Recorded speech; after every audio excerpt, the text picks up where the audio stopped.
नमस्कार दोस्तों, स्वागत है आपका हमारे यूट्यूब चैनल फ्री एजुकेशन में। दोस्तों आरआरबी एनटीपीसी के एग्जाम चल रहे हैं, ठीक है। और आरआरबी एनटीपीसी के अब तक हम 19 मॉडल पेपर अपलोड कर चुके हैं। ये हमारा 20वां मॉडल पेपर है। और देखो दोस्तों, ये जो मॉडल पेपर है इसमें हमने जितने भी क्वेश्चन सिलेक्ट किए हैं सारे के सारे क्वेश्चन आरआरबी एनटीपीसी के एग्जाम एनालिसिस के बाद डिजाइन किए गए हैं। और इन सभी क्वेश्चन को हम बिल्कुल डिटेल में पढ़ेंगे। इनसे मिलते जुलते जितने भी फैक्ट बन सकते हैं उन फैक्टों को भी हम समझते चलेंगे। तो चलिए दोस्तों फटाफट से शुरू कर लेते हैं। नंबर फर्स्ट क्वेश्चन है, हाल ही में किस संस्थान का नाम बदलकर स्वर्गीय मनोहर पारिकर के नाम पर रखा गया है। तो देखिए दोस्तों, जितने भी क्वेश्चन इस वीडियो लेक्चर में लाया हूं, यदि आपको पहले से किसी क्वेश्चन का आंसर पता है तो वीडियो को पॉज करके अपना आंसर लगाएं। इसके बाद मैं आंसर बताऊंगा और क्वेश्चन के रिलेशन में जितने भी एक्स्ट्रा फैक्ट बन सकते हैं उन सभी फैक्टों को समझाऊंगा। और हाँ, वीडियो के लास्ट में अपना स्कोर जरूर शेयर करें कि आपने टोटल क्वेश्चन में से कितने क्वेश्चन का सही आंसर दिया। तो देखिए दोस्तों, मैं आपको बता दूं कि जो रक्षा अध्ययन और विश्लेषण संस्थान है इसका नाम बदलकर रखा गया है स्वर्गीय मनोहर पारिकर रक्षा अध्ययन और विश्लेषण संस्थान। तो इस क्वेश्चन का ए ऑप्शन से हो जाएगा। हम सारी डिटेल को डिस्कस कर लेते हैं। तो देखिए दोस्तों, जो रक्षा अध्ययन और विश्लेषण संस्थान था, ठीक है, इसको शॉर्ट में कहा जाता था IDSA, ठीक है। इसका फुल फॉर्म क्या होता था? तो institute for defence studies and analysis इसका फुल फॉर्म होता था। इसका नाम बदलकर क्या कर दिया गया है? तो इसका नाम बदलकर कर दिया गया है MPIDSA, यानी कि इसमें MP शब्द जोड़ा गया है, इसमें मनोहर पारिकर का नाम बस जोड़ा गया है, ठीक है। तो इसका फुल फॉर्म क्या होगा? Manohar Parrikar institute for defence studies and analysis. इसको हिंदी में क्या कहा जाएगा? तो मनोहर पारिकर रक्षा अध्ययन और विश्लेषण संस्थान इसको हिंदी में कहा जाएगा, ठीक है। दोस्तों हम जान लेते हैं ये IDSA क्या है, इसकी स्थापना कब हुई थी। तो इसकी स्थापना हुई थी 1965 में। इसका हेडक्वार्टर जो है ये न्यू दिल्ली में स्थित है, ठीक है। और देखो दोस्तों, बात हो रही है यहाँ पर मनोहर पारिकर की। तो जो मनोहर पारिकर हैं ये 2014 से लगाकर 2017 तक हमारे देश के रक्षा मंत्री रह चुके हैं, ठीक है। और ये गोवा के मुख्यमंत्री भी रह चुके हैं। और मार्च 2019 में इनका कैंसर की वजह से निधन हो गया है। चूंकि इनका निधन रिसेंटली ही हुआ है और निधन से रिलेटेड इंपॉर्टेंट क्वेश्चन पूछे जाते हैं, तो आपको याद रखना है जो मनोहर पारिकर हैं ये 14 से 17 तक हमारे देश के रक्षा मंत्री थे और ये गोवा के CM भी रह चुके हैं। तो ये भी आपको जरूर याद रखना है, यहाँ से भी क्वेश्चन आपके एग्जाम में पूछे जाते हैं। नेक्स्ट क्वेश्चन देख लेते हैं दोस्तों। जीके का क्वेश्चन है, कह रहा है कि भीम ऐप को किसने विकसित किया था। तो देखिए दोस्तों, जो भीम ऐप है यहाँ से क्वेश्चन बनते हैं। तो जो भीम ऐप है इसको विकसित किया था NPCI ने। तो इस क्वेश्चन का ए ऑप्शन सही हो जाएगा। देखिए दोस्तों, इसको जो है NPCI के दौरान नोटबंदी के दौरान ऑनलाइन पेमेंट सुविधा को बढ़ावा देने के लिए डेवलप किया गया था। जो NPCI है इसका फुल फॉर्म क्या होता है? तो national payment corporation of India इसका फुल फॉर्म होता है। और देखिए दोस्तों, जो भीम ऐप है इसको जो है डॉक्टर BR अम्बेडकर के नाम पर इसका नामकरण किया गया।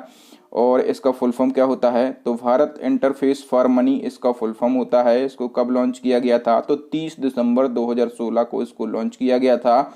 और किसके द्वारा लॉन्च किया गया था? तो प्रधानमंत्री श्री नरेंद्र मोदी जी के द्वारा इसको लॉन्च किया गया था। तो भीम ऐप के रिगार्डिंग इतनी इन्फॉर्मेशन आपको याद रखना है। नेक्स्ट क्वेश्चन देख लेते हैं दोस्तों। अगला क्वेश्चन करंट अफेयर्स का है, कह रहा कि सना मारिन किस देश की विश्व की सबसे युवा प्रधानमंत्री बन गई हैं। तो देखो दोस्तों, जो सना मारिन हैं ये जो हैं ये फिनलैंड देश की विश्व की सबसे युवा प्रधानमंत्री बन गई हैं, ठीक है। जब ये फिनलैंड देश की प्रधानमंत्री बनी थी तब इनकी एज कितनी थी? तो तब इनकी एज थी 34 वर्ष, ठीक है। और दोस्तों यहाँ पर बात हुई है फिनलैंड देश की। तो जो फिनलैंड देश है इसकी राजधानी क्या है? तो हेलसिंकी जो है यहाँ की राजधानी है। और यहाँ की करेंसी क्या है? तो यूरो जो है ये फिनलैंड देश की करेंसी है। ये सारे फैक्ट याद रखेंगे आप। नेक्स्ट क्वेश्चन देख लेते हैं दोस्तों। ICICI बैंक के ब्रांड एम्बेसडर कौन बने हैं? तो दोस्तों ICICI बैंक जो है इसके ब्रांड एम्बेसडर बने हैं शाहरुख खान। तो इस क्वेश्चन का बी ऑप्शन सही हो जाएगा। जो ICICI बैंक है इसका फुल फॉर्म क्या होता है? तो industrial credit and investment corporation of India इसका फुल फॉर्म होता है। इसकी यदि हम स्थापना की बात कर लें तो इसकी स्थापना कब की गई थी? तो 1984 में इस बैंक की स्थापना की गई थी। हेडक्वार्टर कहाँ पर है? तो मुंबई में इसका हेडक्वार्टर है। और देखिए दोस्तों, ICICI बैंक ही नहीं, लगभग 95% ऐसे बैंक हैं जिसका हेडक्वार्टर कहाँ पर है? तो मुंबई में स्थित है। नेक्स्ट क्वेश्चन है, पृथ्वी की किस परत का घनत्व तो सबसे अधिक होता है? तो देखो दोस्तों, ये काफी अच्छा क्वेश्चन है, इसको 2 स्टार लगा के आप नोट कर लीजिएगा। तो मैं आपको बता दूं कि जो पृथ्वी की सबसे आंतरिक संरचना होती है, ठीक है, जो पृथ्वी की सबसे आंतरिक संरचना होती है उसको क्या कहा जाता है? तो उसको कोर कहा जाता है, ठीक है। और जो कोर परत है इसका घनत्व तो सबसे अधिक होता है। कितना होता है इसका घनत्व? तो 13 ग्राम प्रति घन सेंटीमीटर इसका घनत्व होता है, ठीक है। इसके बाद जो बीच वाली परत होती है पृथ्वी की, यदि हम बात करें कि इसको क्या कहा जाता है, तो इसको मेटल कहा जाता है। और इसका घनत्व कितना होता है? तो एक्यूरेट यदि हम बात करें तो 3.3 से लगाकर 5.7 ग्राम प्रति घन सेंटीमीटर इसका घनत्व होता है, ठीक है। और पृथ्वी की जो सबसे ऊपरी परत होती है इसको क्या कहा जाता है? तो इसको कहा जाता है क्रस्ट, या फिर इसको ऊपर पट्टी हिंदी में कहा जाता है। इसका घनत्व कितना होता है? तो 2.7 से लगाकर 2.9 तक इसका घनत्व होता है, ठीक है। सबसे ज्यादा पूछा जाता है तो सबसे ज्यादा होता है कोर का, ठीक है। और सबसे कम किसका होता है? क्रस्ट का होता है, यानी कि ऊपर पट्टी का घनत्व जो है ये सबसे कम होता है। ये सारी बातें आपको याद रखना है, ये क्वेश्चन आपके एग्जाम में सीधे पूछे जाते हैं। नेक्स्ट क्वेश्चन है, नमधापा राष्ट्रीय उद्यान कहाँ स्थित है? तो देखो दोस्तों, जो नमधापा राष्ट्रीय उद्यान है ना, ये अरुणाचल प्रदेश में स्थित है। कहाँ पर? अरुणाचल प्रदेश में स्थित है। वी ऑप्शन सही हो जाएगा। चलिए इसके बारे में हम डिटेल जान लेते हैं। तो इसकी स्थापना कब की गई थी? तो नमधापा नेशनल पार्क जो है इसकी स्थापना की गई थी 1983 में, ठीक है। और नमधापा राष्ट्रीय उद्यान के बारे में 2 और आपको फैक्ट याद रखना है कि मैं आपको बता दूं कि ये जो अपना इंडिया है, ये अपना भारत है, ठीक है। तो ये जो नमधापा राष्ट्रीय उद्यान है ये उत्तर पूर्व क्षेत्र का, ठीक है, ये क्षेत्र कौन सा है? तो ये उत्तर पूर्व क्षेत्र है, ठीक है। तो उत्तर पूर्व क्षेत्र का ये सबसे बड़ा राष्ट्रीय उद्यान है, ये आपको याद रखना है। और दूसरा फैक्ट आपको याद रखना है कि ये पूरे भारत का तीसरा सबसे बड़ा राष्ट्रीय उद्यान है, ठीक। नेक्स्ट क्वेश्चन है, बकलाबेन पटेल आरंगित रंग की प्रस्तुति देने वाली देश की पहली सबसे उम्रदराज महिला बन गई हैं। वह किस शहर की हैं? तो देखो दोस्तों, मैं आपको बता दूं कि वो सूरत गुजरात की हैं। कहाँ की? वो सूरत गुजरात की हैं। और बकलाबेन पटेल जो हैं ये 75 वर्ष की उम्र में आरंगित रंग की प्रस्तुति देने वाली देश की पहली महिला बन गई हैं, ठीक है। और देखो दोस्तों, जो आरंगित रंग है मैं आपको बता दूं कि ये भरतनाट्यम नृत्य का एक हिस्सा होता है। इसमें जो है 90 मिनट तक भरतनाट्यम की 9 कलाओं में प्रस्तुति दी जाती है। नेक्स्ट क्वेश्चन देख लेते हैं दोस्तों। अगला हमारा क्वेश्चन है, बेटी बचाओ बेटी पढ़ाओ पहल की नई ब्रांड एम्बेसडर कौन बनी है? तो देखो दोस्तों, बेटी बचाओ बेटी पढ़ाओ जो पहल है इसकी नई ब्रांड एम्बेसडर बन गई है साक्षी मलिक। तो इस क्वेश्चन का ए ऑप्शन सही हो जाएगा। ये जो बेटी बचाओ बेटी पढ़ाओ अभियान है इसकी शुरुआत कब की गई थी? तो इसकी शुरुआत की गई थी 2015 में, ठीक है। किस राज्य से इसकी शुरुआत की गई थी? तो हरियाणा से की गई थी। और इसकी शुरुआत किसने की थी? तो प्रधानमंत्री श्री नरेंद्र मोदी जी ने इस अभियान की शुरुआत की थी। नेक्स्ट क्वेश्चन देख लेते हैं दोस्तों। अगला हमारा क्वेश्चन है, श्री राम जन्मभूमि मंदिर का शिलान्यास कब किया गया? तो देखो दोस्तों, जो अयोध्या में श्री राम मंदिर बन रहा है इसका शिलान्यास किया गया था 5 अगस्त 2020 को। तो इस क्वेश्चन का वी ऑप्शन सही हो जाएगा। और किसके द्वारा इसका शिलान्यास किया गया था? तो प्रधानमंत्री श्री नरेंद्र मोदी जी के द्वारा इसका शिलान्यास किया गया था। डेट आपको जरूर याद रखना है, इस प्रकार के क्वेश्चन आपके एनटीपीसी के एग्जाम में पूछे जा रहे हैं। नेक्स्ट क्वेश्चन देख लेते हैं दोस्तों। अगला क्वेश्चन पूछा गया है, सिंधु घाटी सभ्यता में बैल की मोहर कहाँ प्राप्त हुई? तो देखो दोस्तों, सिंधु घाटी सभ्यता में बैल की मोहर जो है ये मोहनजोदड़ो से प्राप्त हुई थी। कहाँ से? मोहनजोदड़ो से प्राप्त हुई थी। वी ऑप्शन सही हो जाएगा, ठीक है। जो बैल की मोहर है ये सिंधु घाटी सभ्यता की एक प्रसिद्ध मोहर है, ठीक है। कहाँ से प्राप्त हुई थी? मोहनजोदड़ो से प्राप्त हुई थी। और देखिए दोस्तों, मोहनजोदड़ो से क्या पूछा जाता है? तो मोहनजोदड़ो की खोज किसने की थी ये पूछा जाता है, ठीक है। तो मोहनजोदड़ो की खोज की थी राखलदास बनर्जी ने। किसने? राखलदास बनर्जी ने इसकी खोज की थी। और इसकी खोज कब की गई थी? तो 1922 ईस्वी में की गई थी। और जो मोहनजोदड़ो है ये कहाँ पर स्थित है? तो मोहनजोदड़ो वर्तमान में पाकिस्तान के सिंध प्रांत में सिंधु नदी के किनारे स्थित है। कहाँ पर? पाकिस्तान के सिंध प्रांत में सिंधु नदी के किनारे स्थित है मोहनजोदड़ो, ठीक है। और एक और क्वेश्चन पूछा जाता है कि मृतकों का टीला किसको कहा जाता है? तो देखो दोस्तों, मृतकों का टीला जो है ये कहा जाता है मोहनजोदड़ो को, ठीक है। ये भी आपको जरूर याद रखना है। नेक्स्ट क्वेश्चन देख लेते हैं दोस्तों। अगला क्वेश्चन है, किस राज्य की सरकार ने बच्चों और महिलाओं की सुरक्षा के लिए अभ्यम ऐप को लॉन्च किया है? दोस्तों, ये जो अभ्यम ऐप है ये किसने लॉन्च किया है? तो आंध्र प्रदेश ने लॉन्च किया है, ठीक है। आंध्र प्रदेश सरकार ने कैब और ऑटो में सफर करने वाली महिलाओं एवं बच्चों को उनकी सुरक्षा के लिए इस ऐप को लॉन्च किया है, ठीक है। चूंकि ये ऐप आंध्र प्रदेश ने लॉन्च किया है तो आंध्र प्रदेश की कैपिटल क्या है, अमरावती है। यहाँ के सीएम कौन है, तो वाई.एस. जगन मोहन रेड्डी हैं। यहाँ के गवर्नर कौन है, तो विश्वभूषण हरिचंद्रन जो हैं ये आंध्र प्रदेश के वर्तमान में गवर्नर हैं। नेक्स्ट क्वेश्चन देख लेते हैं दोस्तों। अगला हमारा क्वेश्चन है, बाल्टिक सागर और उत्तरी सागर को निम्न में से कौन सी नहर जोड़ती है। दोस्तों बाल्टिक सागर और उत्तरी सागर जो है इसको जोड़ती है कील नहर। तो इस क्वेश्चन का ए ऑप्शन सही हो जाएगा। कील नहर जो है इसके बारे में हम जान लेते हैं। तो ये कहाँ स्थित है, कील नहर जो है ये जर्मनी में स्थित है। कहाँ पर, जर्मनी में स्थित है कील नहर। और इसकी लंबाई कितनी है, तो 98 किलोमीटर इसकी लंबाई है। और इस नहर का निर्माण कब पूरा हुआ था, ये क्वेश्चन पूछा जाता है। तो 1895 में इस नहर का निर्माण पूरा हुआ था। ठीक है, ये बाल्टिक सागर और उत्तरी सागर को जोड़ती है। नेक्स्ट क्वेश्चन है, किस नदी के नीचे भारत की पहली 4 लेन सुरंग के निर्माण को मंजूरी मिल गई है। तो देखो दोस्तों मैं आपको बता दूं, ब्रह्मपुत्र नदी के नीचे गोहपुर NH52 को ऊपरी असम से नुमालीगढ़ NH37 से जोड़ने के लिए भारत की पहली 4 लेन सुरंग के निर्माण को मंजूरी मिल गई है। नेक्स्ट क्वेश्चन देख लेते हैं दोस्तों।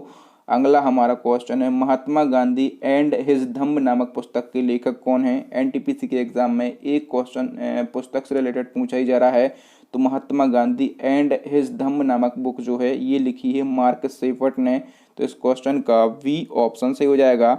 जो मार्क सेफर्ट हैं ये वॉशिंगटन यानी कि अमेरिका के फेमस पत्रकार और लेखक हैं। और इन्होंने जो है गांधी जी के जीवन एवं उनके आंदोलनों के ऊपर बहुत सारा शोध करने के बाद ये पुस्तक लिखी है। नेक्स्ट क्वेश्चन देख लेते हैं दोस्तों। अगला हमारा क्वेश्चन है, किस शहर ने अपना पहला मास्क बैंक शुरू किया है। करंट अफेयर्स का बहुत ही ज़्यादा इंपॉर्टेंट क्वेश्चन है। तो देखिए दोस्तों, दिल्ली नगर निगम ने दिल्ली में अपना पहला मास्क बैंक शुरू किया है। ये जो मास्क बैंक रहेगा ये 24 घंटे खुला रहेगा। ठीक है, इस बैंक में कोई भी व्यक्ति फ्री में मास्क ले जा सकता है। ठीक है, दिल्ली ने शुरू किया है। दिल्ली की कैपिटल नई दिल्ली है। यहाँ के सीएम कौन है, अरविंद केजरीवाल हैं।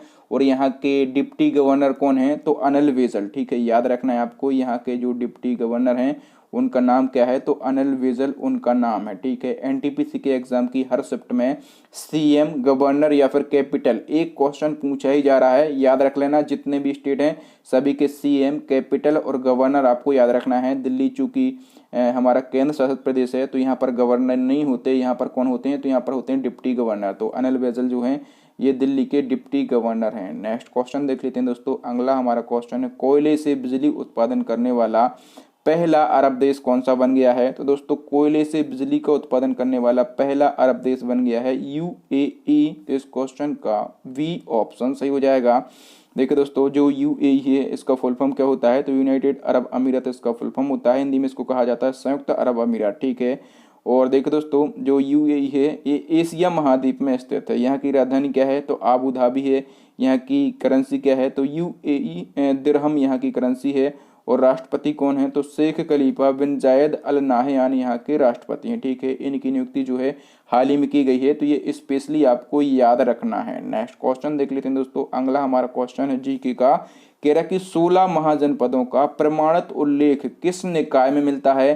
तो देखो दोस्तों, प्राचीन भारत में कितनी महाजनपद थी, तो 16 महाजनपद थी। ठीक है, और इनका जो प्रमाणिक उल्लेख मिलता है ये मिलता है अंगुत्तर निकाय में। तो इस क्वेश्चन का वी ऑप्शन सही हो जाएगा। ठीक है, अंगुत्तर निकाय जो है ये बौद्ध धर्म का एक ग्रंथ है। ठीक है, कौन से धर्म का है, तो ये बौद्ध धर्म का एक ग्रंथ है। और इसमें जो है 16 महाजनपदों का प्रमाणिक उल्लेख मिलता है। नेक्स्ट क्वेश्चन देख लेते हैं दोस्तों। अगला हमारा क्वेश्चन है, हाल ही में किस राज्य की विधानसभा में ई विधान प्रक्रिया लागू की गई।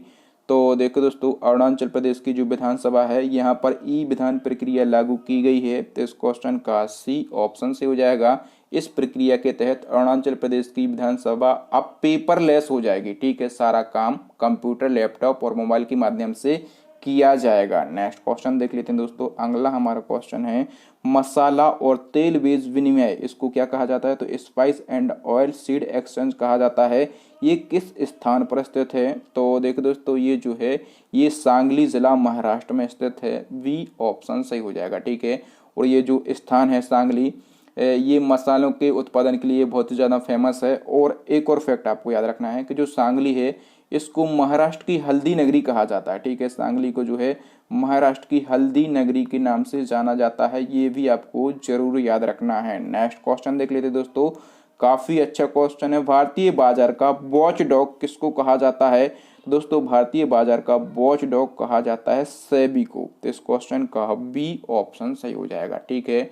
और देखो दोस्तों, मैं आपको बता दूं कि जो इंटरनेशनल हेडक्वार्टर हैं उनका या तो स्थापना पूछी जा रही है या फिर हेडक्वार्टर पूछे जा रहे हैं, ठीक है। तो यहाँ पर हमने बात करी है सेबी की, तो सेबी के बारे में हम पूरी जानकारी देख लेते हैं। देखिए दोस्तों, जो सेबी है इसका फुल फॉर्म तो हमेशा पूछा जाता है, तो security exchange board of India इसका फुल फॉर्म होता है, ठीक है। हिंदी में इसको क्या कहा जाता है? तो भारतीय प्रतिभूति और विनिमय बोर्ड इसको हिंदी में कहा जाता है। इसकी स्थापना कब की गई थी? तो इसकी स्थापना की गई थी 12 अप्रैल, ठीक है, 12 अप्रैल 1988 को इसकी स्थापना की गई थी। इसका हेडक्वार्टर कहाँ पर है?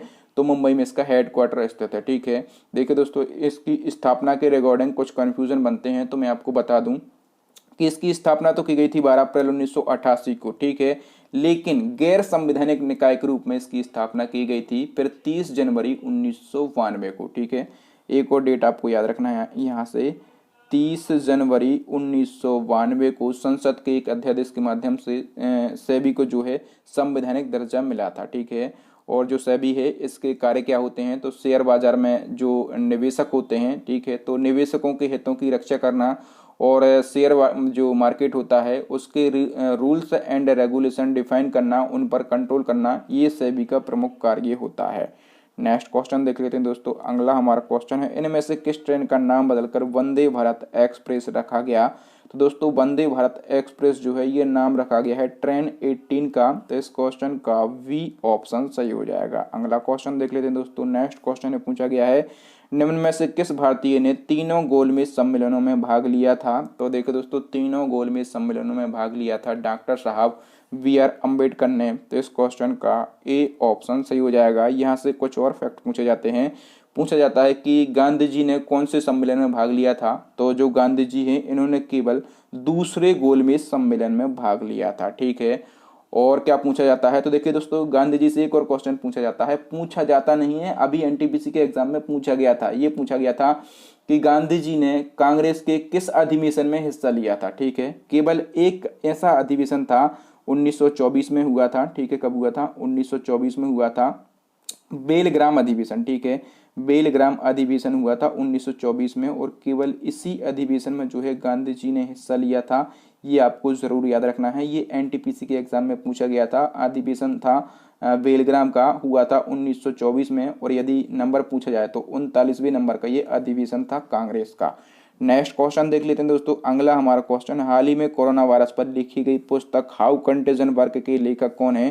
तो दोस्तों हाउ कंटेजन वर्क जो बुक है ये जो है कोरोना वायरस पर लिखी गई है, ठीक है।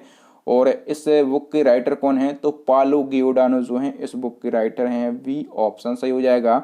जो पालो गियोडानो हैं ये इटली के फेमस राइटर हैं, ठीक है। और हाउ कंटेजन वर्क इसका हिंदी में मतलब क्या होता है? तो रोग संचार कैसे काम करता है, इसका हिंदी में मतलब होता है। अगला क्वेश्चन देख लेते हैं दोस्तों। अगला हमारा क्वेश्चन है, भारत में कीचड़ ज्वालामुखी या फिर इसको मड वोल्केनो के नाम से जाना जाता है, ये कहाँ पर पाए जाते हैं? तो एक्यूरेट यदि हम बात करें कि ये कहाँ पर पाए जाते हैं, तो ये वारातांग द्वीप पर पाए जाते हैं, ठीक है। वारातांग द्वीप पर पाए जाते हैं। और वारातांग द्वीप कहाँ पर है? तो अंडमान निकोबार द्वीप समूह में ये स्थित है, ठीक है। और देखिए दोस्तों, ये जो मड वोल्कानो या फिर कीचड़ ज्वालामुखी हैं, इनको जो है स्थानीय भाषा में, ठीक है, जो वहाँ की रीजनल लैंग्वेज है, वहाँ पर इनको किस नाम से जाना जाता है? तो वहाँ पर इनको जलकी के नाम से जाना जाता है, ठीक है। और आपको याद रखना है कि जो भारत का एकमात्र सक्रिय ज्वालामुखी है उसका नाम क्या है? तो उसका नाम है वेरन ज्वालामुखी, ठीक है। और वेरन ज्वालामुखी जो है ये बैरन द्वीप पर स्थित है, ठीक है। और बैरन द्वीप कहाँ पर है? तो ये अंडमान निकोबार द्वीप समूह में ही स्थित है, ठीक है। तो ये फैक्ट भी आपके एग्जाम में पूछा जाता है, तो इसको भी आप याद रख लेंगे। चलिए दोस्तों अगला क्वेश्चन देख लेते हैं। अगला क्वेश्चन पूछा गया है कि सचिन तेंदुलकर ने अपना 100वां शतक किसके खिलाफ लगाया था? मोस्ट इंपॉर्टेंट क्वेश्चन है। तो दोस्तों सचिन तेंदुलकर ने अपना 100वां शतक जो है ये लगाया था बांग्लादेश के खिलाफ। तो इस क्वेश्चन का ए ऑप्शन सही हो जाएगा, ठीक है। कब लगाया था? तो इस ये जो शतक है ये सचिन तेंदुलकर ने 2012 में लगाया था, ठीक है, बांग्लादेश के खिलाफ लगाया था। और देखो दोस्तों, भारत ये मैच हार गया था, याद रखना, भारत ये मैच हार गया था 5 विकेट से, ठीक है। चूंकि दोस्तों क्रिकेट के भगवान की बात हो रही है, सचिन तेंदुलकर की बात हो रही है, तो यहाँ से कुछ और क्वेश्चन पूछे जाते हैं, इनके निकनेम पूछे जाते हैं। तो इनको मास्टर ब्लास्टर कहा जाता है, इनको बॉम्बे बॉम्बर कहा जाता है, इनको क्रिकेट का भगवान कहा जाता है, इनको मैराथन मैन भी कहा जाता है। तो सचिन तेंदुलकर के ये 4 निकनेम हैं, उपनाम हैं, इनको आप याद रख लें। और सचिन तेंदुलकर की जो आत्मकथा यानी कि ऑटोबायोग्राफी है, इसका नाम क्या है ये भी पूछा जाता है। तो प्लेइंग इट माई वे जो है ये सचिन तेंदुलकर की आत्मकथा यानी कि ऑटोबायोग्राफी है, ये आपको जरूर याद रखना है। दोस्तों आज के लिए इतना ही। अब नेक्स्ट एंड लास्ट क्वेश्चन है आपके लिए, चैलेंजिंग क्वेश्चन है जो कि हम पूछते हैं हमारे प्रीवियस वीडियो से। क्वेश्चन पूछा गया कि चेचक होने का कारण क्या है, ठीक है। आपको बताना है कि चेचक जो है ये किस वायरस से होता है, ठीक है। चेचक के बारे में और भी आप फैक्ट लिख सकते हैं, जैसे कि चेचक के और नाम क्या हैं, और भी जो भी आपको इन्फॉर्मेशन पता हो चेचक के बारे में आप लिख सकते हैं। तो थैंक यू दोस्तों, वीडियो देखने के लिए बहुत बहुत धन्यवाद। आपको वीडियो कैसा लगा ईमानदारी से हमें कमेंट करके ज़रूर बताएं। और दोस्तों आप हमें कमेंट करके ये भी बताएं कि आप किस टॉपिक पर वीडियो चाहते हैं, ठीक है। करंट अफेयर, साइंस, मतलब किस टॉपिक पर या फिर कौन सा सब्जेक्ट आप चाहते हैं, किस चीज़ की आप तैयारी कर रहे हैं। अभी स्पेशली हमारे यहाँ एनटीपीसी की सीरीज चल रही है, एनटीपीसी के लिए अभी जो है फोकस किया जा रहा है। आप किस चीज़ के लिए पढ़ना चाहते हैं वो आप हमें कमेंट करके बता सकते हैं। दोस्तों यदि आपको वीडियो अच्छा लगा हो तो प्लीज़ वीडियो को लाइक करें, अपने दोस्तों के साथ उस वीडियो को शेयर करें। जो नए स्टूडेंट हैं उनके लिए मैं बता दूं कि इसी प्रकार का मैं important GK GS current affairs के वीडियो बनाता रहता हूं। और हाँ, हम केवल एक ही बात बोलते हैं कि हम कम समय में अधिक फैक्ट बताते हैं, ठीक है। ऐसा नहीं कि बीच में आपके लिए बकबक करते रहेंगे, जो मतलब मैं किसी की बुराई नहीं कर रहा, लेकिन मैंने देखा है कि बहुत सारे लोग जो हैं बीच में करते रहते हैं बकबक बकबक, अपना अपना, है ना। लेकिन मेरा ऐसा नहीं है, मैं कम समय में बहुत ही ज़्यादा चीज़ें बताने की कोशिश करता हूँ, क्योंकि मुझे पता है स्टूडेंट के पास वैसे ही इतना समय नहीं होता कि वो इतनी सारी चीज़ें झेल सकें। तो कम समय में अधिक चीज़ें आपको पढ़ना है, और मैं कोशिश यही करता हूं कि मैं ये कर सकूं। तो जो नए स्टूडेंट हैं वो हमारे चैनल को सब्सक्राइब कर लें, साथ में बेल आइकन दबा लें, ताकि जब भी मैं कोई नया और लेटेस्ट वीडियो डालूं तो उसका नोटिफिकेशन आपको मिल जाए। और दोस्तों इसी प्रकार की यदि आपको इम्पोर्टेंट वीडियो देखना है तो आप हमारी प्लेलिस्ट को विजिट करके देख सकते हैं। प्लेलिस्ट की लिंक जो है आपको यहाँ पर आई बटन में मिलेगी, नीचे डिस्क्रिप्शन में मिलेगी, या फिर दोस्तों अभी आपको स्क्रीन पर 3 महत्वपूर्ण वीडियो देख रहे होंगे, इन वीडियोस को जरूर देख लें। थैंक यू दोस्तों, मैं मिलता हूँ आपको किसी नए वीडियो में किसी नए टॉपिक के साथ। तब तक के लिए जय हिंद, जय भारत, वंदे मातरम।